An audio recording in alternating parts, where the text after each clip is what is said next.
the moment after the rapture, since tayo po mga Kristiyano ay nawala na sa mundong ito, tayo po ay nag-disappear.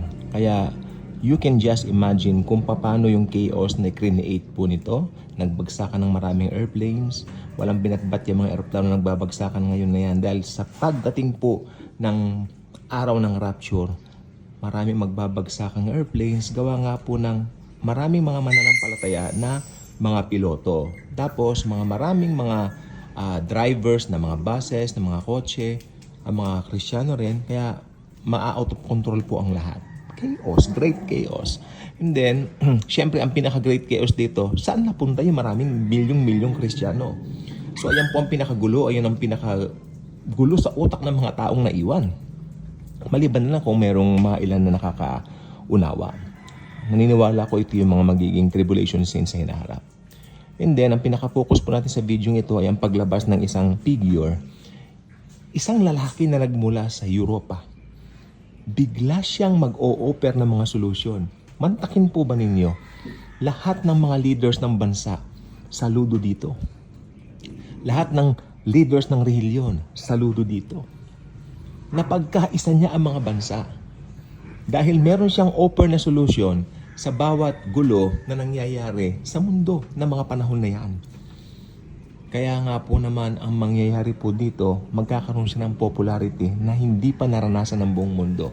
Okay, sinong favorite artist ko? Ako po talaga The Beatles po ako. Favorite artist of all time ko siya. Elvis Presley. Mga sinauna po. Ako po, dahil pinanganak po ako ng late, ako po ay mas mahilig sa mga sinaunang awitin. Okay? So, nakita ko po kung gaano ka-popular ang The Beatles dito sa YouTube. Nakita ko may mga clippings o mga videos, documentaries po dito.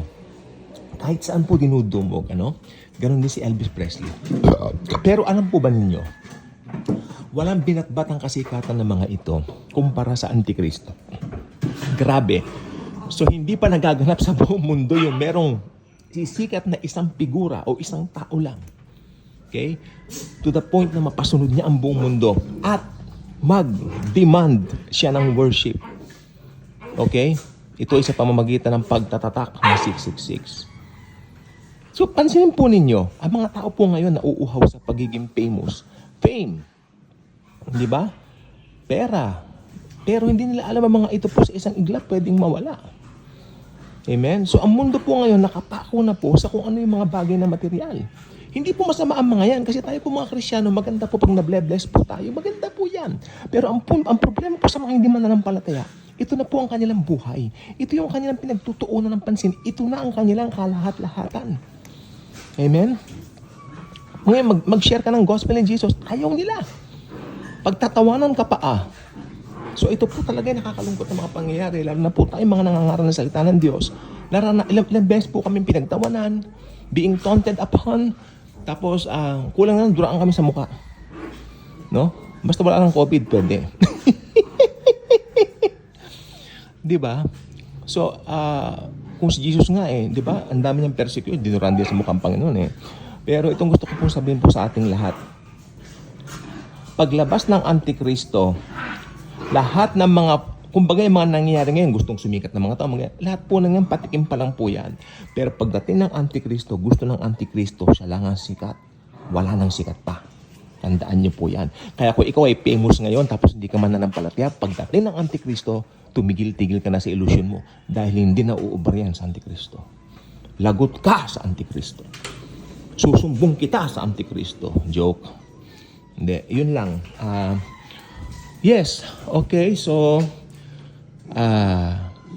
kasi nakita ko lang po talaga the world itself is changing. The businesses, lahat, tingnan nyo, ang huhusay ng mga establishmento, nagsisipagbagsakan, mga eroplano nagbabagsakan, mga establishmento pa, hello. So, yun lang po gusto ko pong sabihin sa atin. Alam nyo, ang dami po nagko-comment dito, sana mag-rapture na. Alam nyo, ganun din po ako Ganun din po ako. Maniwala kayo sa akin. Sana nga mag-rapture na. Pero, ano magagawa natin? It's not in our calendar. It's in Jesus' calendar. It's in His time. The only thing we can do is to hope. At lagi nating iisipin that Jesus is in control. Happy New Year, everyone.